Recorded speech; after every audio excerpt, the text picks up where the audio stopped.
Bueno, buenos días a todos. Para los que no nos conozcáis, somos Juan Rivero, Álvaro Capilla, Luis Álvarez y yo, Sergio Rubiera. Y como proyecto de fin de máster hemos hecho el estudio de impacto ambiental de una línea eléctrica. Así os resumo un poco el título tan grande. Aquí podemos ver el contenido de la presentación de hoy, donde vamos a ver una pequeña introducción muy breve para seguir con la descripción del proyecto, un inventario ambiental, la identificación y valoración de los impactos que produce la línea eléctrica, las medidas preventivas y correctoras que hemos propuesto para la línea eléctrica y el programa de vigilancia ambiental asociado a las medidas preventivas, para terminar con unas breves conclusiones. Antes de comenzar, os voy a poner un poco en antecedentes. La sociedad Kimbauri España está trabajando en una mina de oro en el Valle de Boinás, en Asturias, y allí van a empezar a desarrollar una serie de nuevas actividades y para lo cual van a necesitar el aumento de potencia de la línea eléctrica de 4.400 kilovatios. Después de barajar una serie de alternativas que tenían, a la conclusión que llegaron era la construcción de una nueva línea eléctrica en la subestación de Salas. Esta construcción va a afectar a los municipios de Salas, de Tineo y de Belmonte de Miranda.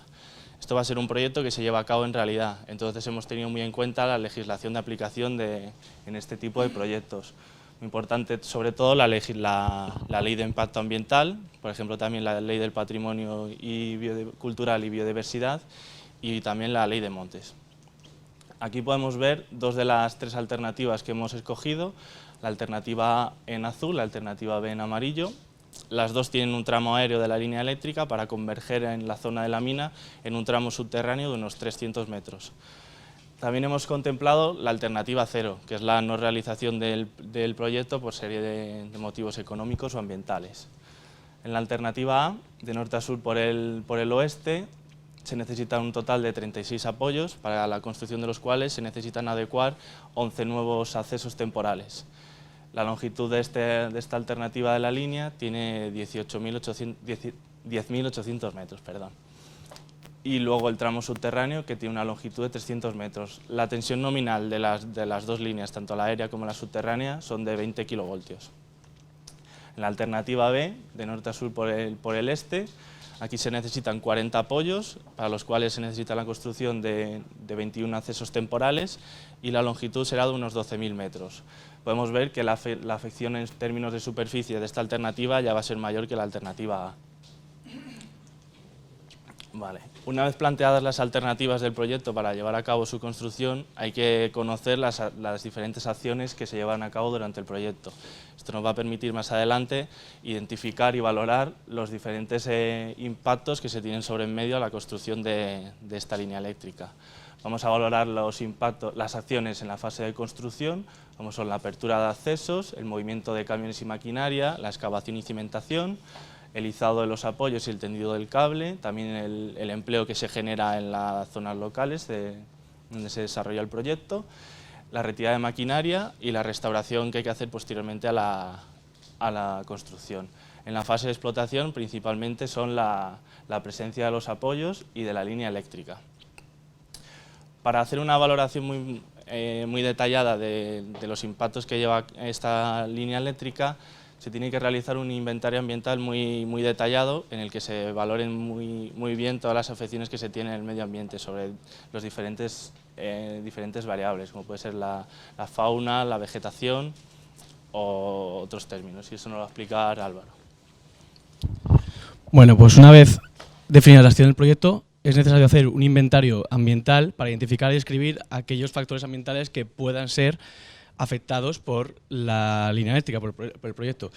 Aquí están todos los factores que hemos identificado y descrito, sin embargo solo voy a comentar algunos porque no tenemos mucho tiempo tampoco. Vale, este es el área de estudio dentro de Asturias, tal como ha explicado Sergio, sobre el que se va a hacer todo el inventario.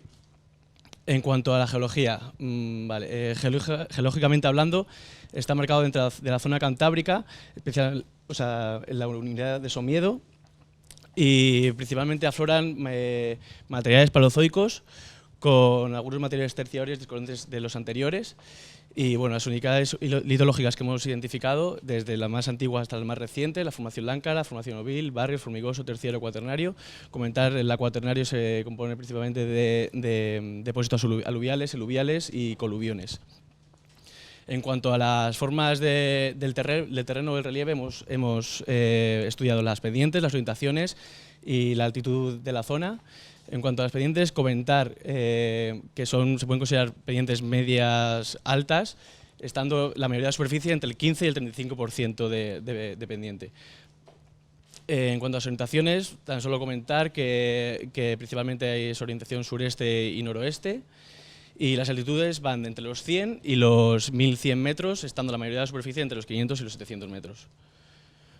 Hablando de los suelos, de la edafología, son fundamentalmente suelos ácidos, y hemos identificado la zona de estudio suelos proto-ranker y ranker, que son suelos poco evolucionados, con poca materia orgánica. Como se puede ver ahí, el horizonte está justo inmediatamente encima de la roca madre, y están asociados a zonas más abruptas y con mayores pendientes.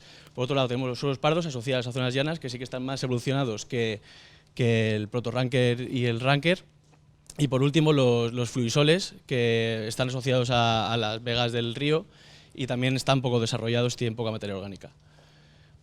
Hablando de la hidrografía de hidrogeología, comentar que es la red fluvial de la zona está bastante ramificada, y principalmente hay que destacar el río Narcea, el cual es el segundo río más importante de Asturias, tanto por extensión como por caudal, y que desemboca en el río Nalón, es un afluente del río Nalón.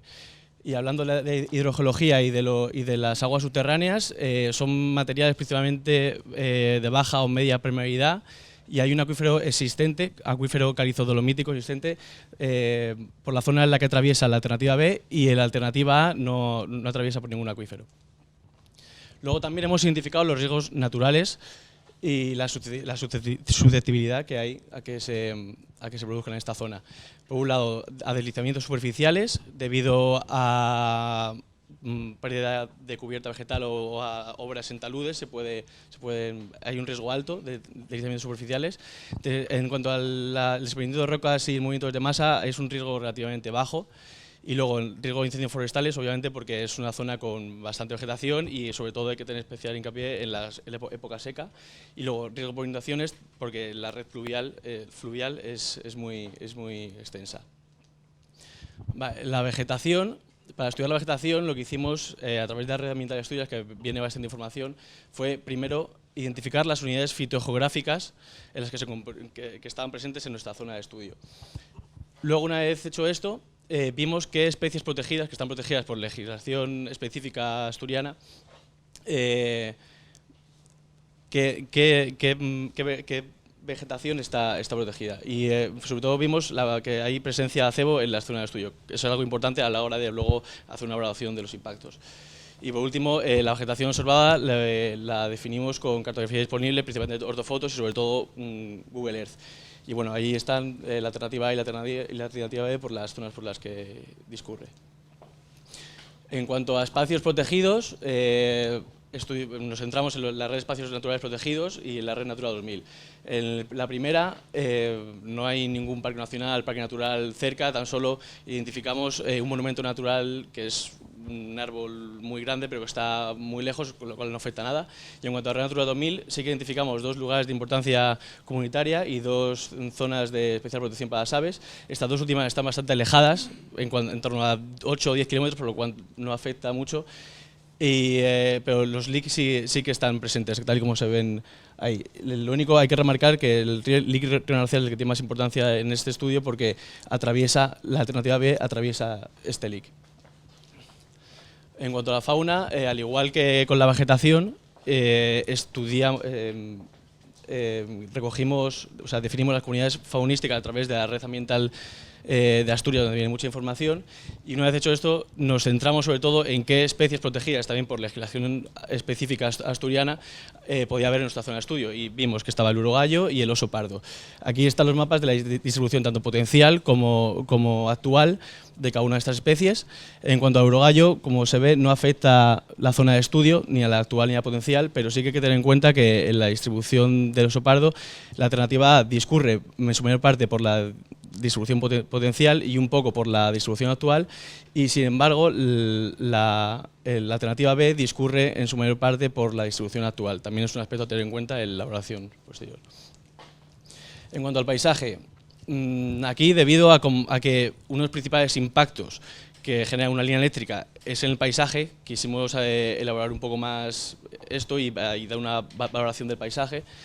Y para ello, en primer lugar, a través de la Red Ambiental de Asturias, donde se recogían todas las unidades del paisaje que están en nuestra zona de estudio y su estructura y tipología de paisajes, pues con ello lo que hicimos fue definir la calidad visual y la fragilidad visual, con dos métodos que daban unos valores a esas unidades del paisaje que habíamos identificado anteriormente.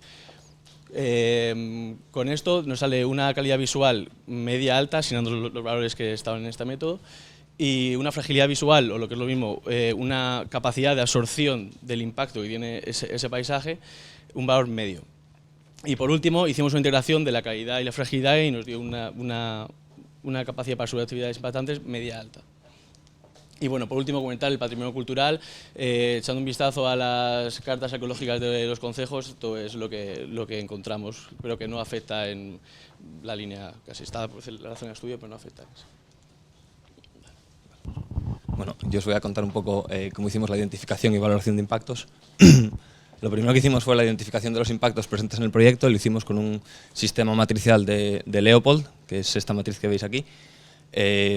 Para ello, en la parte de arriba están las acciones del proyecto susceptibles de crear un impacto, y en la izquierda del todo en blanco están los factores ambientales susceptibles de sufrir el impacto.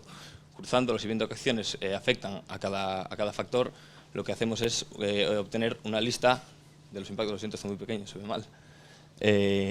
Una lista de los impactos que tiene este proyecto. En total son 21. Una vez que tenemos estos impactos, lo que hacemos es proceder a valorarlos, es decir, qué importancia, qué gravedad tienen cada uno. Para la valoración de impactos, lo primero que se hace es una descripción de ese impacto, es decir, de dónde procede, de los factores que le afectan, y lo que queremos hacer con esa descripción es atribuir o no significancia. Si un impacto es significativo, vamos a continuar con su valoración al resto de los pasos, pero si nos sale no significativo, ahí cortamos y ya no se valora por considerarlo efectivamente no significativo. Lo siguiente que hacemos es definir la magnitud. La magnitud es la cantidad de impacto, por así decirlo, o sea, la descripción cuantitativa del impacto. Puede ser, por ejemplo, extensión del área afectada, toxicidad de un contaminante, es decir, cuánto en ámbito cuantitativo. La asignamos en media, alta o baja de forma justificada. O sea, es una valoración subjetiva, pero justificada en todo caso. Después tenemos un segundo factor, que es la importancia. La importancia es la calidad del recurso afectado, es decir, no es lo mismo quitar la vegetación de una zona muy poco vegetada que de una muy rica en especies, con gran biodiversidad, incluso con especies protegidas. Entonces lo que hacemos es eso, dependiendo de la calidad del recurso que va a afectar nuestro impacto, pues establecemos de nuevo alta, media o baja la importancia, también de forma justificada siempre, es muy importante. Es importante recalcar que la magnitud de la importancia dependen de la alternativa. La importancia depende del trazado, por dónde va a pasar y a qué recurso va a afectar, y la magnitud, porque las dos líneas no tienen la misma longitud ni se necesita el mismo número de acceso para ellas. Y luego añadimos un tercer factor que es la incidencia, que lo que hacemos es caracterizar el impacto según todos estos atributos, que pueden tener dos formas, cada uno 3 en este caso, y asignamos un valor numérico, un peso, a cada una de las formas. Y después con esta fórmula conseguimos un valor de la incidencia. ¿Vale? Y luego, esta otra fórmula pequeñita que vemos aquí es simplemente, una vez con el valor de la incidencia nos daban números de 40 y pico y una cosa así, pues esta estandarización sirve para convertir el dato en un valor más manejable entre 0 y 1. El impacto sería menos incidente cuanto más cercano a 0 y más incidente cuanto más cercano a 1. Vale. Después, con estos, principalmente con magnitud e importancia, y como en ocasiones en las que no quede muy claro, o el valor de la incidencia es muy alto, pues aplicamos también la incidencia, pero en principio el impacto se evalúa con magnitud y importancia. Y se evalúa se puede caracterizar en impacto compatible, moderado, severo o crítico.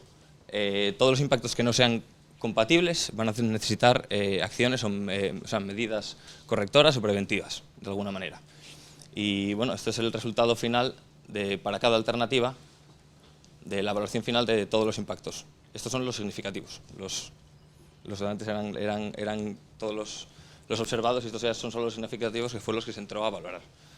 Y observamos que en la alternativa A tenemos 6 impactos, también presentes en la alternativa B, que nos salen moderados, y en la alternativa B tenemos algunos más. El incremento de partículas y la compactación del terreno salen moderados, y en el caso de la Red Natura 2000, porque como comentaba Álvaro, la línea eléctrica cruzará el leak del río Norcea, pues nos sale incluso severo.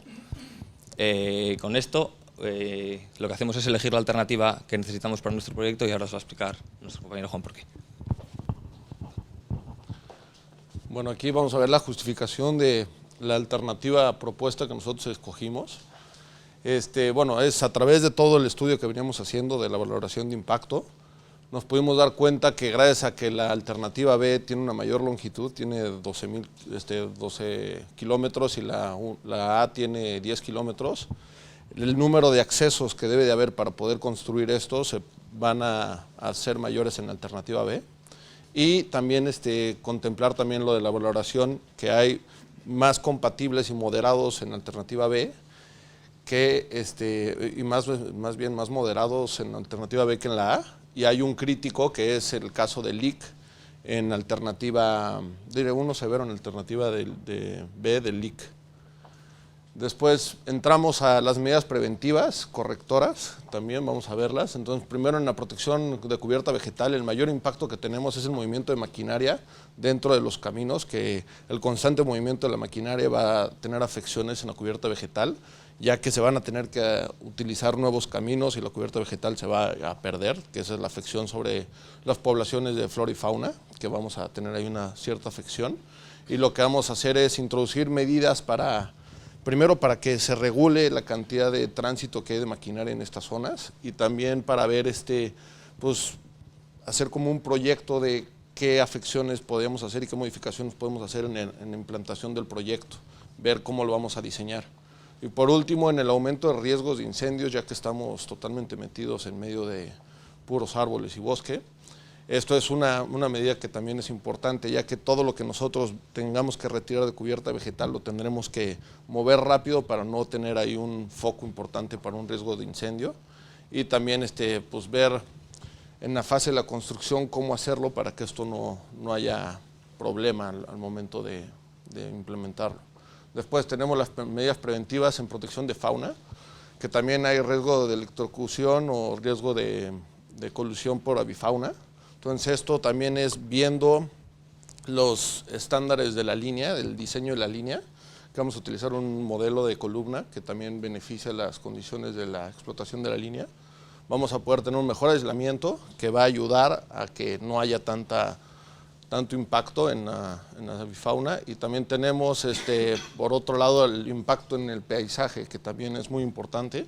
Entonces pensamos, bueno, lo que se hizo antes fue hacer un estudio previo para ver el impacto que tanto iba a afectar, entonces generar o diseñar el trazado de la línea para que no afecte tanto y que sea una mejor integración de la línea en el medio natural. Después tenemos las medidas correctoras, que las medidas correctoras es ya una vez que tenemos todo implantado, vamos a hacer que las afecciones sean pues, menores y tengamos una recuperación vegetal mejor, y que esto se puede dar midiendo constantemente la vegetación que vamos a tener, Vamos a corregirla y vamos a comparar con la que teníamos antes y con la nueva. Y después tenemos las inspecciones, que esto es para poder tener todas las medidas correctoras y preventivas, como se debe de hacer, que en la fase de construcción tenemos la retirada del acopio de la cubierta vegetal, que la vamos a retirar, la vamos a copiar y la vamos a volver a poner, para que no se pierda la calidad de la vegetación. También vamos a tener una vigilancia en las especies que son singulares. Cuando tengamos alguna especie que no la podemos talar o no la podemos quitar, se va a tomar la posibilidad de poder reimplantarla en otra parte, replantación de la especie. También tenemos las medidas correctoras para la fase de contraincendio. Vamos a tener equipos contraincendio en cada una de las partes que son como críticas y vamos a tener cierto enfoque cuando se trate de época de sequía y cuando se está retirando la cubierta vegetal para que no haya un gran volumen de cubierta vegetal. También vamos a tener un movimiento de maquinaria, como habíamos dicho, va a haber un jefe ahí de construcción que va a regular los movimientos, que va a verificar que no se transite cuando no sea necesario y haya menos impacto en la compactación del suelo. Y bueno, la limpieza de zona de obra, ya una vez construida la red, retirar todo, que no quede ningún residuo, que se intente dejar como lo encontraron. Y en la fase de explotación viene siendo un seguimiento de la mortandad que puede haber de la avifauna, y también un seguimiento de las zonas revegetadas, ver cómo esas zonas están evolucionando. Entonces, para esto vamos a utilizar unos informes, que el informe ordinario es el informe que se va a llevar siempre conforme fue establecido. Después tenemos los informes extraordinarios que citan una cosa que no está prevista dentro o que tiene que actuarse de manera inmediata su corrección, y por eso son extraordinarios. Después tenemos los específicos, que va sobre una cosa en concreta, que también pueden llegar a ser ordinarios específicos o extraordinarios específicos. Y al final tenemos un informe de vigilancia en fase de obras, que es un desglose con conclusiones y con un análisis de cómo están afectando las medidas y si van bien o van mal. Y bueno, para acabar tenemos un breve conclusiones, que bueno, la conclusión número 1 que nosotros dijimos fue que es la alternativa A, la que se da mejor a la construcción porque es compatible al medio ambiente y cumple con la legislación que marca. Después tenemos que no generan impactos ni severos ni críticos, tiene moderados y tiene compatibles, entonces eso lo vemos contra la B, que tiene por ahí un severo. Y también las medidas correctoras y preventivas que nosotros vamos a tener, pues va a tener un plan de vigilancia que, suponiendo que se lleva a cabo, va a tener totalmente satisfactorio esa parte. Y sería todo. Gracias.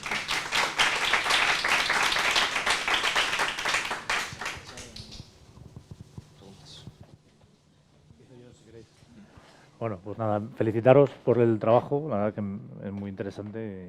Yo siendo minero y asturiano, el acierto es casi total. Y luego por la exposición, que también ha sido muy buena. Yo mis preguntas también soy bastante profano en esta materia, pero tengo algunas par de cosas que sí que me gustaría que me matizarais un poco más porque me ha interesado bastante. Evaluáis los riesgos naturales. Un poco y os podéis contar un poco qué consiste, cómo se hace eso, porque me parece muy interesante. Y la otra pregunta es en relación a la evaluación del paisaje, de la calidad. Hablabais de la calidad visual y habéis llegado también un poco a esa metodología, cómo funciona más o menos, es que no la conozco. Bueno, los riesgos naturales, lo que hicimos fue con bibliografía ver qué riesgos naturales podía tener una línea eléctrica, la construcción de una línea eléctrica y la explotación. Y de ahí te sale un montonazo de información. Entonces, los que vimos que se repetían mucho, los seleccionamos y los cruzamos con la susceptibilidad de que pasaran en Asturias. Porque, por ejemplo, salía un riesgo muy alto de incendios todo el rato. Y yo estaba pensando, bueno, Asturias, incendios, bueno, pues entonces ya en Asturias vemos que el occidente asturiano tiene todo un riesgo de incendios, sobre todo en verano, bastante alto. Entonces, es eso, ir valorando para ver de verdad cuáles nos pueden afectar. O sea, los que pueden pasar en una línea eléctrica y los que pueden pasar en Asturias. Y la parte del paisaje. Vale, la parte del paisaje, encontramos un método que va por partes. Primero, en la red ambiental de Asturias sale un mapa con todos los paisajes, está incluido en el trabajo, con todas las unidades de paisajes, a distintos paisajes que se dan en el Principado. Después encontramos un método que analiza la calidad visual y se llama el método Visual Resource Management Program, pues que nos da dependiendo de distintas características que tenga el paisaje, nos da pues eso, color, presencia de agua, pendientes, pues según todo eso nos da unos valores, y es lo mismo, es un método numérico que das valores, sacas una fórmula y sacas el valor de la calidad visual. Lo mismo con la fragilidad, con otra metodología. Y luego es todo un método hecho que lo encontramos y lo seguimos. El valor que tiene es haber encontrado la información de los unidades de paisaje y valorarlo para aplicar el método. Es que ha sido, digamos, el mayor problema, ¿no? Dentro de la afección que tiene la línea, lo que he entendido que el paisaje y la interacción con las aves, ¿no? Sí, eran como los impactos más importantes, entonces un poco por ver la determinación. Y ya la última, y no quiero ser pesado, hablabais de unas medidas de seguimiento que finalizan en la construcción o siguen después, porque he querido entender que hay unas medidas de seguimiento incluso durante ya la explotación de la línea. ¿Es así o es solamente durante la ejecución? Porque hablabais de seguimiento de la fauna y de... O sea, ¿se prolonga después? Todas las medidas que nosotros mencionamos se siguen hasta la fase de construcción.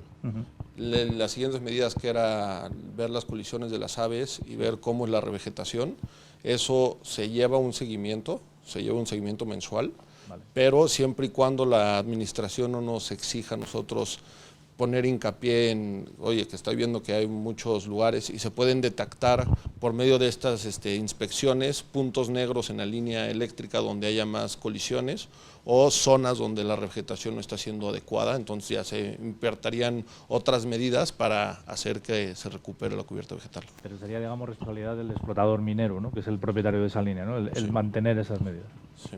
Sí, los que le dan el mantenimiento a la red eléctrica a la red también, eléctrica. Ellos harían esas medidas. Muy bien, pues muchas gracias por la respuesta.